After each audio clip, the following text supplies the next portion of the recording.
Традиционное послание Илдархана Государственному собранию Илтумен Республики пронизано итогами борьбы с коронавирусной инфекцией, так как именно пандемия в 2020-м оказала существенное влияние на все сферы жизни и экономики региона. Глава республики Айсен Николаев объявил предстоящий 2021 год годом здоровья. Для якутян, как и для всего населения страны, уходящий 2020 стал испытанием на прочность. Но вместе с тем Якутия смогла выстоять, бросив все имеющиеся силы на борьбу со всемирной пандемией. Впервые в современной истории мир ощутил угрозу, независимую от воли человека, глобальную, превосходящую по масштабам самые большие природные катаклизмы. Опасная инфекция атаковала человечество. На сегодняшний день унесла с собой жизни 1 736 580 человек на нашей планете, в их числе 367 жителей республики. Я прошу почтить минутой молчания память наших земляков, ушедших из жизни от коварной болезни.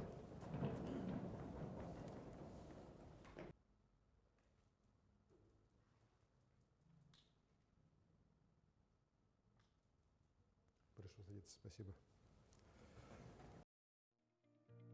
На борьбу с COVID-19 были брошены все имеющиеся силы и средства. В полной мере за кратчайшие сроки развернулись в каждом уголке республики инфекционные отделения. Вовремя были закуплены лекарства и средства индивидуальной защиты. Отделение здравоохранения оснастили необходимым оборудованием. Коечный фонд был увеличен с 400 до 3000. Мощность лабораторий с 2 до 15. Благодаря чему по всей республике на COVID-19 уже протестировано более 700 тысяч человек. Это один из самых высоких показателей по всей стране. На нужды здравоохранения за все эти долгие месяцы борьбы уже направлено порядка 11 миллиардов рублей. Из них 7,5 миллиардов – это федеральные источники. Глава Якутии поблагодарил всех работников здравоохранения, Роспотребнадзора, правоохранительных органов и социальных учреждений за спасение жизни людей. Сегодня в этом зале находятся люди, которые с первых дней вышли на борьбу с коронавирусом и сегодня продолжают вести битву с опасной болезнью. Врач Якутской республиканской клинической больницы Татьяна Викторовна Барашкова со своими коллегами лечит самых тяжелых больных COVID-19. Более 3000 пациентов прошли лечение у нас в отделении пульмонологии. Под руководством Октябрины Николаевны Сафроновой в лаборатории особо опасных инфекций Центра гигиены и эпидемиологии Роспотребнадзора были оперативно развернуты работы и проводятся исследования анализов на коронавирус. В ее лаборатории 123 тысячи человек протестированы с начала пандемии. Семен Семенович Алексеев, фельдшер Вилюйской центральной районной больницы, был в составе бригады медработников на ЧНД, добровольно вызвался работать в инфекционном отделении для лечения заболевших в Томмотском психоневрологическом диспансере. Врач Алданской центральной районной больницы Виталия Викторовна Власова после трудных месяцев работы в красной зоне и сегодня готова к борьбе с опасной болезнью.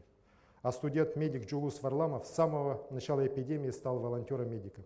Именно так он понимает миссию своей будущей профессии врача.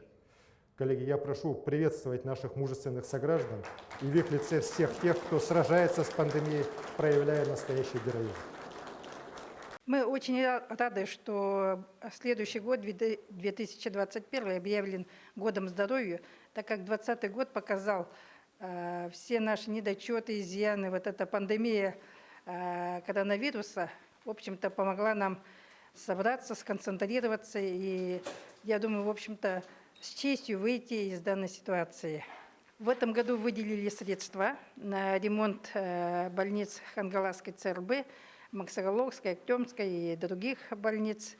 И это очень знаменательно, что ремонт начнется в 2021 году, в год здоровья, который объявил наш глава Айсен Сергеевич Николаев. В борьбу с коронавирусом включились и предприниматели. Несмотря на то, что бизнес сегодня один из наиболее пострадавших секторов экономики, большие предприятия и отдельные предприниматели своими силами покупали и отдавали в дар больницам необходимое оборудование. Сплотились и крупные промышленники. Компания «Алроса» в уходящем году была в тяжелейшей ситуации из-за стагнации мирового алмазного рынка. Но благодаря принятым антикризисным антикризисным мерам ей удалось не только сохранить производство, но и оказать большую помощь республике, направив в борьбу с коронавирусом более 800 миллионов рублей. Ну, компания в первую очередь занималась здоровьем и наших сотрудников, и жителей Мирнинского района, других районов, в которых мы работаем. Ну и, конечно, правительство республики и руководители республики обратились к нам с помощью по поставке различного оборудования, СИЗОВ. Я помню, что в апреле мы фактически там с колес закупали и не всегда сертифицированную продукцию, что-то из Китая удалось достать, объединив заказы с другими крупными российскими компаниями. Это и я помню, с каким трудом мы доставали первые бахилы, защитные очки. И что касается аппаратов ИВЛ, их не хватало, и тогда считалось в апреле, что это, что аппараты будут спасать тысячи жизней. К счастью, они не понадобились, те аппараты, которые мы закупили. Компания инвестировала в борьбу с ковидом более 800 миллионов рублей. Я думаю, скоро это уже будет около миллиарда рублей. Но мы считаем, это именно инвестиции в здоровье наших людей. К счастью, тысячи жизней нам удалось спасти. Среди сотрудников группы «Алроса» есть и погибшие сотрудники из-за ковида. Но мы стараемся и дальше делать все, и наши врачи, и низкий им поклон, и всем врачам в Якутии, которые работают на передовой, спасая жизни якутян и сотрудников компании «Алроса». Ощутила сильнейший урон экономика региона. Правительство республики бросило все свои силы и на стабилизацию этого сектора. Так, в числе первых регионов страны были приняты 3 пакета антикризисных мер за счет всех источников. На поддержку населения, здравоохранения и экономики направлено 32 миллиарда рублей.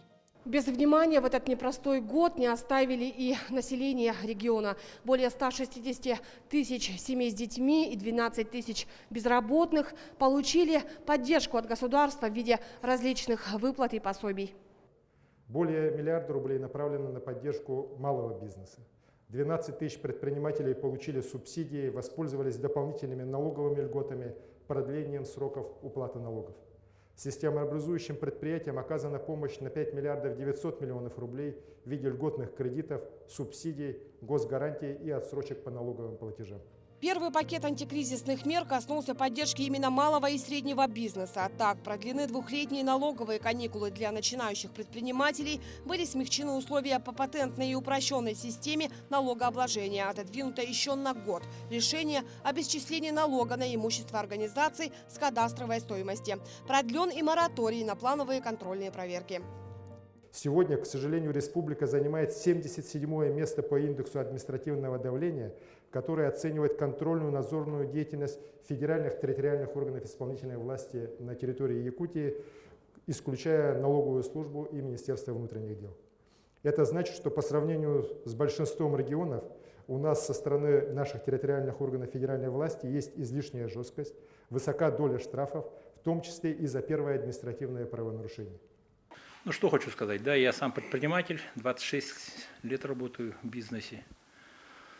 Поэтому вот когда услышал вот эти слова, которые мы сами, предприниматели, можно сказать, уже как, ну я и как депутат тоже, да, продвигаем вот это все, пытаемся продвигать уже много лет. И вот когда это слышишь от нашего самого главного руководителя, это очень радует. То, что упор делается, да, и надежда, что сейчас все, ну у нас система такая была государства, что все должен делать бизнес, да. И это мы начинаем все понимать, и это очень хорошо. И то, что вот, да, из-за пандемии объявлены вот моратории, там ставки снижены по налогам и так далее, отодвинуты некоторые налоги по имуществу и так далее, это очень правильная мера. Потому что сейчас обязательно надо поддержать, чтобы бизнес в будущем принес, да, чтобы он не ушел, да, в тень и так далее, ну и вообще не закрылись. Это процесс-то идет этот, а все-таки людям тяжело работать. Все должны понимать, что бизнес, предприниматели, это все мы. Да, не только там какие-то олигархи, а вот люди все. И вот те вот, когда идут сокращения с бюджетной сферы, эти люди куда пойдут? Они пойдут вот как раз и в бизнес. То есть для них мы все должны условия сделать, чтобы они как-то безболезненно вот это все прошли и было все нормально. Спасибо нашему Илдархану. Несмотря на всю сложность экономической ситуации, удалось сохранить социальную ориентированность бюджета и на предстоящий год. В отличие от прошлых лет, в полном объеме защищены расходы на образование и на обеспечение коммунального комплекса, отметил Илдархан. у нас есть основа для восстановления роста экономики. А значит, мы сохраняем направленность на решение стратегических задач развития республики. Уважаемые коллеги, цифры роста экономики, параметры бюджета, конечно, это не самоцель. Результатом всех наших действий, всей нашей работы должно стать реальное улучшение качества жизни людей, счастья каждого якутянина. Стимулами восстановления экономического роста, по мнению главы, являются и крупные инфраструктурные проекты. Среди них, конечно же, выделяется строительство Ленского моста. Начну с главного. 2021 год, безусловно, станет годом начала строительства Ленского моста. Благодаря прямой поддержке главы государства наш долгожданный проект выходит на этап практического осуществления. При поддержке полпреда президента Юрия Петровича Трутнева Ленский мост включен в национальную программу развития Дальнего Востока как один из крупнейших инфраструктурных проектов макрорегиона. Завершена разработка первого этапа проектно-сметной документации, и проект уже сегодня находится в федеральной госэкспертизе. В ближайшее время уже планируется выход на строительную площадку подготовительных работ. 17 декабря подписано соглашение со Сбербанком России, и крупнейшая финансовая организация страны стала партнером нашего проекта. 21 декабря Межведомственная комиссия при Министерстве транспорта Российской Федерации поддержала наш проект как приоритетный проект и направила его на рассмотрение правительственной комиссии по транспорту для определения уже конкретных объемов, сроков финансирования строительства Ленского моста из федерального бюджета. 2020 год стал беспрецедентным по строительству как мостов, так и автомобильных дорог. Так, за год введено почти 550 километров автодорог. Большие задачи стоят в рамках национального проекта «Безопасные и качественные автодороги». Отдельная задача – добавить более быстрые темпы реконструкции улично-дорожной сети столицы.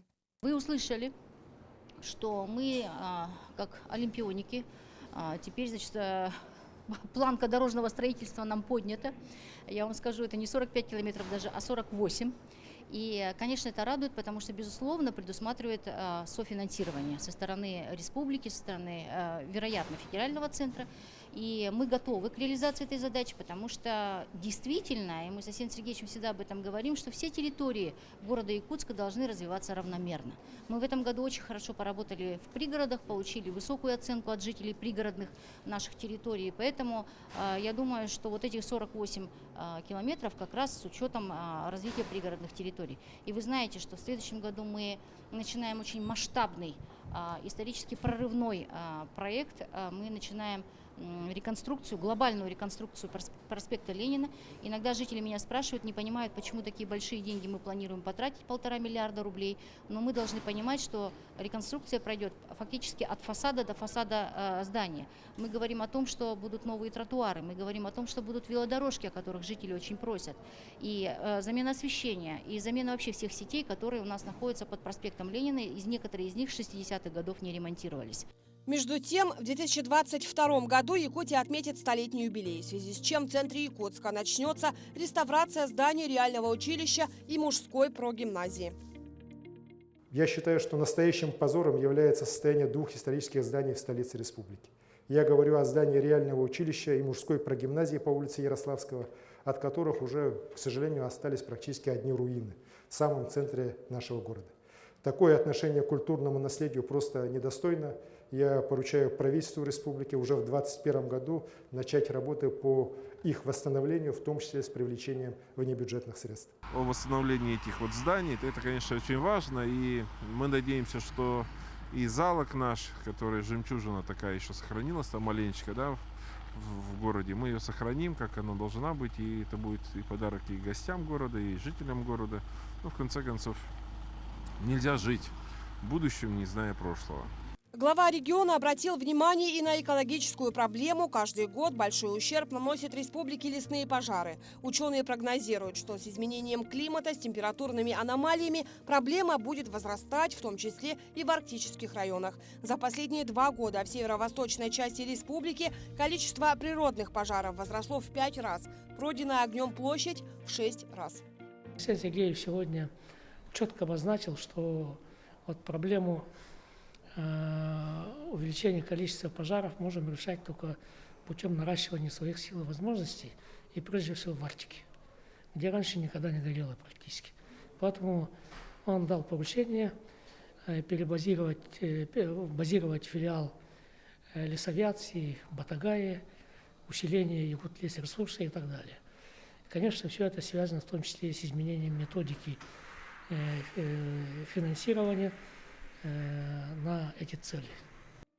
Между тем, по Арктике в этом году принят один из важных документов – стратегия развития арктической зоны до 2035 года. Глава региона обратил внимание и на экономику отдаленных районов, развитие инфраструктурных объектов и в целом комфортности северных жителей. Сегодня стоит задача строительства логистических центров в 4 районах и, конечно же, снижение стоимости продуктов питания. Это, значит, основным направлением работы правительства этого года должно быть. И, конечно, развитие промышленности и социальная ответственность бизнеса в направлении поддержки развития, значит, инфраструктуры поселков, районов. Все это должно, значит, найти отражение в работе глав муниципальных образований. 2 декабря состоялось эпохальное событие. Линия оптоволокна достигла Оленька. До недавнего времени это казалось фантастикой. Теперь оптоволокно есть и у жителей Аймекона. И оценить возможности современных технологий пришлось в самых экстремальных условиях, отметил глава республики. В 2021 году будет построено еще свыше 2500 километров волоконно-оптических линий связи на территории 9 районов к 48 населенным пунктам. Я ставлю добиваться решения проблемы так называемой последней мили. В населенных пунктах, где есть уже доступ к высокоскоростному интернету, такая возможность должна быть на самом деле у каждой семьи. Итак, 2021 год объявлен годом здоровья. Для решения всего комплекса задач в интересах здоровья якутян необходимо четкое определение приоритетов и целевых ориентиров, отметил Ильдархан и поручил правительству в срок до 1 февраля разработать и внести на утверждение проект стратегического указа главы республики в сфере здравоохранения на период до 2025 года. Ульяна Шагина, Георгий Григорьев, Якутск.